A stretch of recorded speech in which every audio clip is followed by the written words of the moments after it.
everyone.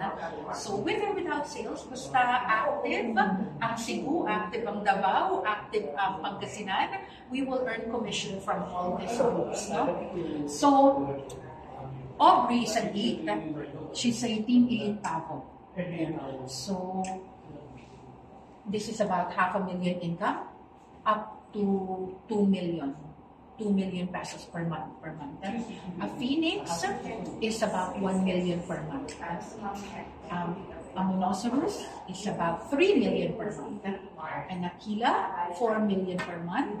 And a Pegasus is 5 million per month. So, a Pegasus, Eric is higher than a Pegasus. He's a supreme. So, wala na siya dito. It's like out of the scale of yes. Coffee. So, what your goal is to have this spin.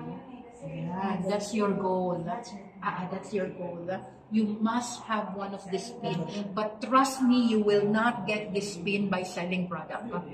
You can get this spin if you sell the company. Then you'll realize it's a lot more easier. No? Let's go have a seat. So that's our ultimate goal. It's important to have a goal. Right now, Aubrey is very, very near her goal. Yes. Okay. Pegasus. Yes. Malapit na siyang mag-upgrade into